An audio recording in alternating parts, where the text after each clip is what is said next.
Tere taas, hea Suukulu stuudio vaataja.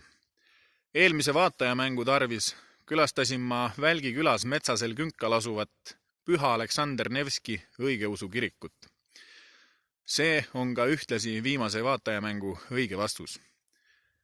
See puidust kirik on ehitatud 1884. aastal. Iseseisev kogudus moodustati pärast teist maailmasõda 1945. aastal. Praegusel ajal tegutsevad nad Tartu Pühade Aleksandrite koguduse abikogudusena. Muuseas on seda kirikut võimalik ka ettetellimisel seestpoolt vaadata.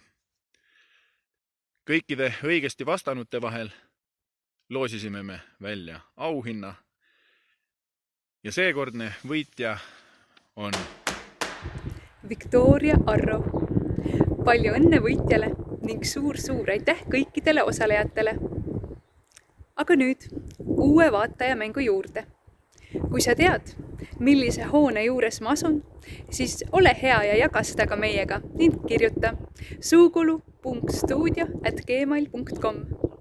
Kõigi õigesti vastanute vahel loosime me välja toreda auhinna. Mõnusat nuputamist!